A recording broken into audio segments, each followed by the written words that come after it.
오늘 우리에게 주시는 하나님의 말씀입니다. 시편 89편 1절에서 10절까지의 말씀인데요. 교독하도록 하겠습니다. 시편 89편 1절에서 10절. 내가 여호와의 인자하심을 영원히 노래하며 주의 성실하심을 내 입으로 대대에 알게 하리이다.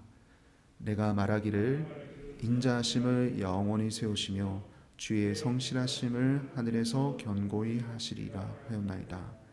주께서 이르시되 나는 내가 택한 자와 언약을 맺으며 내 종 다윗에게 맹세하기를 내가 내 자손을 영원히 견고히 하며 내 왕위를 대대에 세우리라 하셨나이다. 여호와여, 주의 기이한 일을 하늘이 찬양할 것이요 주의 성실도 거룩한 자들의 모임 가운데서 찬양하리이다. 무릇 구름 위에서 능히 여호와와 비교할 자 누구며 신들 중에서 여호와와 같은 자 누구리까? 하나님은 거룩한 자의 모임 가운데서 매우 무서워할 이시오며 둘러있는 모든 자 위에 더욱 두려워할 이시니이다. 여호와 만군의 하나님이여, 주와 같이 능력 있는 이가 누구리까? 여호와여, 주의 성실하심이 주를 둘렀나이다. 주께서 바다의 파도를 다스리시며 그 파도가 일어날 때에 잔잔하게 하시나이다. 주께서 라합을 죽임당한 자 같이 깨뜨리시고 주의 원수를 주의 능력의 발로 흩으셨나이다. 아멘. 여러분이 가지고 계신 성경책을 펼쳐보시면 오늘 이 시편 89편 말씀 밑에 조그만 부제가 달려있는 것을 알 수 있을 것입니다. 거기 그 부제에 뭐라고 적혀 있냐면 에스라인 에단의 마스길이라는 표현이 있습니다. 에스라인 에단의 마스길. 이 에스라인 에단 사람 이름입니다. 에스라 출신 에단이라는 사람인데요. 이 에단이라는 사람이 누구냐 하면 다윗 왕과 그리고 솔로몬 왕 시대 때에 찬양으로 섬긴 레위인 중에 한 사람이었습니다. 그런데 이 사람은 그냥 단순히 찬양으로 섬겼던 지도자였을 뿐만 아니라 당대 지혜로운 자였습니다. 얼마나 지혜로운 자였냐면 우리가 읽지는 않았지만 열왕기상 4장 30절에서 31절에 그 지혜로움의 강도를 이렇게 표현하고 있습니다. 솔로몬의 지혜가 동쪽 모든 사람의 지혜와 애굽의 모든 지혜보다 뛰어난지라. 솔로몬에 대해서 얘기를 하는데 그는 모든 사람보다 지혜로워서 에스라 사람 에단과 마홀의 아들 헤만과 갈골과 다르다보다 나음으로 그의 이름이 사방 모든 나라에 들렸더라. 얼마나 지혜로우냐 하면 솔로몬이 성경에서 가장 역사적으로 지혜로운 사람이다라고 증거를 하고 있는데요. 이 솔로몬이 얼마나 지혜로운가 하면 주변에 지혜로웠던 당대 지혜로웠던 사람들을 비교해 가면서 설명을 합니다. 그 중에 한 인물이 비교의 대상의 한 인물이 이 에스라인 에단이었습니다. 이 열왕기상에서는 이 에스라라고 다른 철자법으로 되어 있는데 발음상 비슷하기 때문에 이 사람은 동일 인물이에요. 이 에스라인 에단이 당대 솔로몬보다 약간 모자라게 지혜로웠다. 다시 말하면 솔로몬 다음으로 가장 지혜로운 사람들 중에 한 사람이다라고 얘기할 수 있는 그런 사람이었습니다. 이 지혜자 에단이 쓴 시였어요. 대단한 시죠. 근데 그 부제에 보면 이 에스라인 에단의 마스길이라는 표현이 있습니다. 마스길은 이 시편을 노래를 부를 때 어떤 마음을 가지고 불러야 하는지 알려주는 어떤 지침이기도 하고요. 그리고 이 시편을 기록을 할 때 그 시인이 어떠한 마음으로 기록했는지 알려주는 지침이 되는데 이 마스길이라는 말은 히브리어로 교훈하다, 묵상하다라는 뜻을 가진 단어입니다. 다시 말해서 이 지혜자 에스라인 에단이 평소에 깊이 중요하게 생각했던 교훈, 평소에 깊이 묵상했던 그 교훈을 담아서 지은 시가 바로 이 시편 89편이다라는 것을 우리가 알 수 있는데요. 그런 점에서 오늘 우리가 잠깐 묵상했던 이 부분을 가지고 묵상할 때, 이 지혜자가 어떤 부분에 대해서 묵상했는지 같이 그 부분에서 생각을 해 보시면 좋겠고요. 그리고 그 묵상과 그 가르침이 어떠한 내용인지에 대해서 생각하며 오늘 시간에 기도한다면 보다 더 깊은 기도의 시간에 나아갈 줄 믿습니다. 그래서 이 시간에 같이 한번 묵상해 보시겠는데요. 도대체 이 에스라인 에단이 어떤 부분을 평소에 가장 깊이 생각하고 어떤 부분을 최고의 가르침으로 생각했는지 살펴보도록 하겠습니다. 먼저 1절과 2절을 다시 한번 보겠습니다.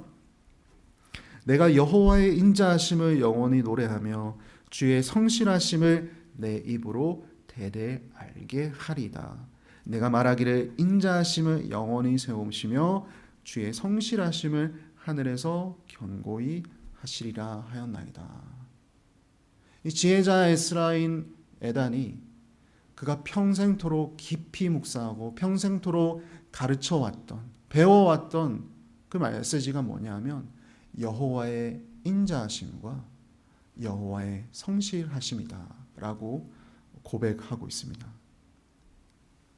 하나님의 인자하심, 하나님의 성실하심, 하나님의 성품이죠. 이 에단은 평소에 이 하나님의 인자하심을 생각만 해도 하나님의 성실하심만 생각해도 묵상만 해도 은혜가 되었고 그것이야말로 내가 붙들어야 할 말씀이다라고 생각했던 사람입니다. 여기 1절에 보시면 이 인자하심을 그래서 어떻게 노래한다고 하나요? 영원히 노래하며. 그냥 하루 이틀 이번 1년만 내가 목표로 잡아서 하나님의 인자하심과 성실하심에 대해서 묵상하겠습니다. 노래하겠습니다가 아니라 하나님의 인자하심과 하나님의 성실하심을 내가 영원히 노래하겠습니다. 그리고 주님의 성실하심을 생각할 때는 그것을 어떻게 한다고 하나요? 내 입으로 대대 알게 하겠습니다. 나 혼자만 간직하는 것이 아니라 나의 자녀들에게도 나의 후손들에게도 하나님의 인자하심과 하나님의 성실하심에 대해서 가르치겠습니다. 그만큼 이것은 나에게 굉장히 중요한 것입니다 라고 노래하고 있습니다. 확고한 의지가 담겨 있는 것이죠. 하나님의 인자하심과 하나님의 성실하심을 생각할 때 이것은 너무나도 중요한 것이구나. 그 의지가 담겨 있는 교훈입니다. 즉 마스길인 거죠. 사실 이 교훈은 오늘날 살아가는 저와 여러분에게도 굉장히 중요한 교훈입니다. 하나님의 인자하심과 하나님의 성실하심을 기억하는 것, 그리고 노래하는 것, 그리고 그것을 우리의 자녀들에게도 가르치는 것, 우리는 이것을 놓쳐서는 안 됩니다. 그런데 여기 에단이 찬양하는 하나님의 인자하심과 하나님의 성실하심의 그 내용은 무엇입니까? 3절에서 4절의 내용입니다. 주께서 이르시되 나는 내가 택한 자와 언약을 맺으며 내 종 다윗에게 맹세하기를 내가 내 자손을 영원히 견고히 하며 내 왕위를 대대 세우리라 하셨나이다. 성경 곳곳에 하나님의 인자하심과 하나님의 성실하심을 증거하는 내용들이 나오는데 이 지혜자 에스라인 에단이 선택한 하나님의 인자하심과 성실하심의 그 부분의 내용은 무엇이었냐면 바로 하나님께서 다윗에게 하신 약속이었습니다. 다윗이 오랜 고생 끝에 드디어 왕이 되었습니다. 이제는 더 이상 자신을 쫓아오는, 자신을 질투하는 사울도 없고요. 그리고 주변의 적국인 블레셋 나라도 점령을 했고요. 싸워서 이겼고요. 그리고 이제는 그동안의 수건 사업이었던 하나님의 언약궤도 다윗 성으로 들여보냈습니다. 너무나도 기쁘고 너무나도 즐거운 순간에 다윗은 마음 한켠에 불편함이 있었습니다. 그 불편함이 무엇이었냐면 본인 당사자는 이 백향목이라는 아주 좋은 제목으로 만들어진 궁궐에서 사는데 하나님은 천조가리 성막에서 계시는 것이 마음에 불편했던 거죠. 그래서 선지자 나단에게 그 불편한 마음을 토로하고 내가 하나님을 위해서 집을 짓겠습니다. 성전을 짓겠습니다 라고 고백을 했더니 하나님께서는 나단 선지자에게 다윗에게 이렇게 얘기하라고 말씀해 주십니다. 그 메시지 중에 사무엘하 7장 11절에서 16절에 이렇게 얘기를 하는데요. 전에 내가 사사에게 명령하여 내 백성 이스라엘을 다스리던 때와 같지 아니하게 하고 너를 모든 원수에게서 벗어나 편히 쉬게 하리라. 여호와가 또 내게 이르노니 여호와가 너를 위하여 집을 짓고 내가 너를 위해서 집을 짓겠다. 다윗아, 내 수완이 차서 내 조상들과 함께 누울 때 내가 내 몸에서 날 내 씨를 내 뒤에 세워 그의 나라를 견고하게 하리라. 그는 내 이름을 위하여 집을 건축할 것이요 나는 그의 나라 왕위를 영원히 견고하게 하리라.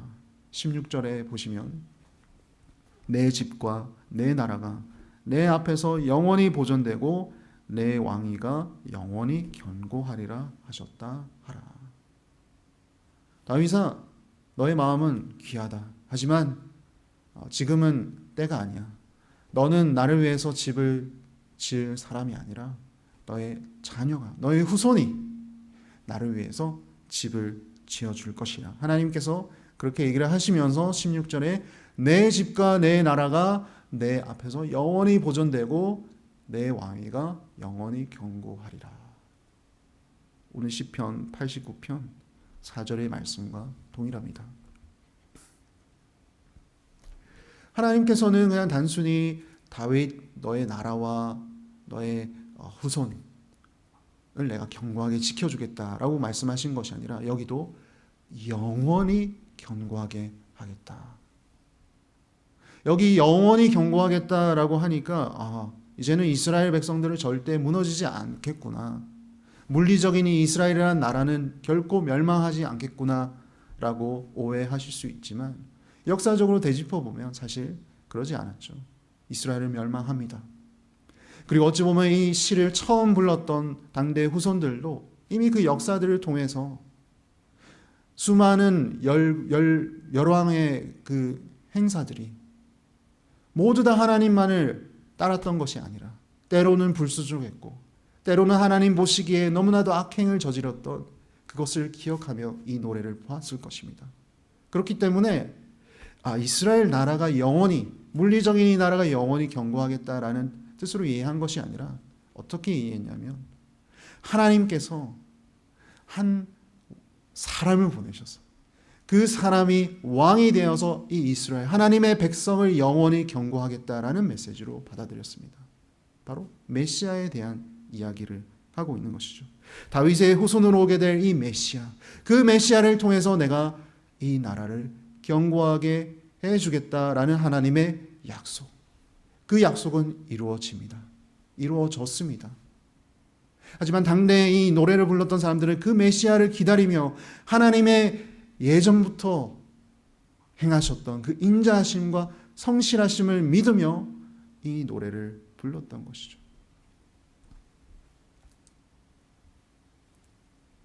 왜냐하면 하나님의 인자하심과 하나님의 성실하심은 결코 헛되지 않았기 때문입니다.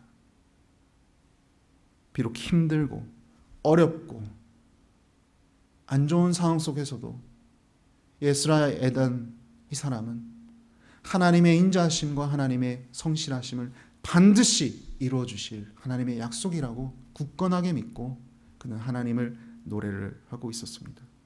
그래서 5절에 보시면 여호와여 주의 기이한 일을 하늘이 찬양할 것이요 나뿐만 아니라 하늘에서도 하나님의 인자하심과 하나님의 성실하심을 찬양할 것입니다. 하나님의 모든 백성들이 천상에서 여호와의 성품을 노래할 것입니다 라고 고백합니다. 그리고 어떠한 세력도 그 하나님의 인자하심과 성실하심 앞에서 적대할 수 없다고 나머지 부분에서 노래하는데요. 6절에서 10절을 보시면 무릇 구름 위에서 능히 여호와와 비교할 자 누구며 신들 중에서 여호와와 같은 자 누구리까? 하나님은 거룩한 자의 모임 가운데서 매우 무서워할 이시오며 둘러있는 모든 자 위에 더욱 두려워할 이시니라. 여호와 만군의 하나님이여 주와 같이 능력 있는 이가 누구리까? 여호와여 주의 성실하심이 주를 둘렀나이다. 주께서 바다의 파도를 다스리시며 그 파도가 일어날 때에 잔잔하게 하시나이다. 주께서 라합을 죽임당한 자 같이 깨뜨리시고 주의 원수를 주의 능력의 팔로 흩으셨나이다. 하늘에 어떠한 권세가 있다 하더라도, 어떠한 신들이 있다 할지라도 하나님을 대적할 사람은 아무도 없습니다. 왜냐하면 당신의 그런 인자하심과 성실하심 때문입니다. 바다의 파도 또한 하나님께서는 굴복시켜 주실 것이고, 여기 10절에 보시면 라합이라는 이름이 나오죠. 우리가 흔히 아는 기생 라합이 아닙니다. 당시 미신으로 섬겼던 바다와 강에 사는 괴수를 뜻합니다. 성경에 보면 리바이어선이라는 괴물, 바다의 괴물이 등장하죠. 그 괴물의 또 다른 이름이 이 라합입니다. 그래서 주께서 라합을 죽임당한 자 같이 깨뜨리시겠다. 너희들이 생각하는 가장 무서워하는 그 존재마저도 하나님은 깨뜨려 주실 것이다. 주의 원수를 주의 능력의 팔로 흩으실 것이다가 아니라 흩으셨나이다. 선포를 하죠. 과거형으로. 왜죠? 하나님의 인자하심과 하나님의 성실하심이 그만큼 놀랍고 위대하기 때문입니다. 사랑하는 성도 여러분, 지혜자 에다는 하나님의 인자하심과 성실하심을 깊이 묵상할 때 그것이야말로 우리에게 주시는, 우리가 반드시 놓치지 말고 간직해야 될 우리의 삶 속의 교훈이라고 알려주고 있습니다. 그리고 그것을 우리만 간직하는 것이 아니라 우리의 자녀들에게도 가르쳐야 한다고 노래를 통해 간접적으로 말씀하고 있습니다. 하나님의 인자하심과 성실하심을 기대하며 그가 베푸실 약속을 우리의 삶 속에서 이루어 나가실 것을 굳건하게 믿고 인내하며 이 세상을 살아가는 것이야말로 우리에게 참 지혜다라고 알려주고 있습니다. 그래서 오늘 하루를 시작하실 때 이 하나님의 인자하심과 하나님의 성실하심에 대해서 묵상하시며 우리가 구해야 할 것도 그것이라고 생각하며 여러분들이 갖고 계시는 여러 가지 그런 어려움과 아픔들을 내려놓으실 때 하나님의 인자하심과 하나님의 성실하심에 의지하며 기도하시고 하나님께서 그로 인해서 주시는 은혜와 그로 인해서 주시는 하나님의 위로를 경험하는 귀한 시간 되길 바랍니다. 기도하겠습니다. 하나님, 오늘 이 시간을 통해 하나님의 인자하심과 하나님의 성실하심을 다시 한번 묵상하게 하심을 감사합니다. 하나님의 인자하심과 성실하심 그 자체만으로 하나님의 위대하심을 발견하게 되고 또 그런 주께서 지금도 나와 함께 하신다는 것으로 인해 우리는 큰 위로를 받고 항상 든든하게 설 수 있게 됨을 고백합니다. 그 주님을 오늘 종일 묵상하게 하시고 찬양하게 하여 주시옵소서. 오늘 우리가 가지고 있는 여러 가지 어려움과 아픔들을 주님 앞에 내려놓고 기도할 때에 주님의 인자하심과 주님의 성실하심을 기억하며 언제 어떤 상황 속에서도 항상 주님은 우리의 편이 되어주시며 우리의 기도에 귀 기울이고 계심을 믿고 구하게 하여 주시옵소서. 뿐만 아니라 이 믿음이 우리의 자녀들에게도 이어질 수 있도록 우리가 하나님의 인자하심과 성실하심을 성실하게 잘 가를 수 있는 그런 지혜를 우리에게 허락하여 주시옵소서. 사도 바울을 통하여 주신 말씀처럼 아무것도 염려하지 말고 오직 모든 일에 기도와 간구로 우리의 구할 것을 감사함으로 주님께 아뢰게 하시고 모든 지각에 뛰어난 하나님의 평강이 그리스도 예수 안에서 우리의 마음과 생각을 지키시는 것을 경험하는 주님의 인자하심과 주님의 성실하심을 경험하는 우리 모든 한미 장로교회 성도님들 다 되게 하여 주시옵소서. 감사하고 예수님 이름으로 기도드립니다. 아멘. 하늘에 계신 우리 아버지, 아버지의 이름을 거룩하게 하시며 아버지의 나라가 오게 하시며 아버지의 뜻이 하늘에서와 같이 땅에서도 이루어지게 하소서. 오늘 우리에게 일용할 양식을 주시고 우리가 우리에게 잘못한 사람을 용서하여 준 것 같이 우리 죄를 용서하여 주시고 우리를 시험에 빠지지 않게 하시고 악에서 구하소서. 나라와 권능과 영광이 영원히 아버지의 것입니다. 아멘.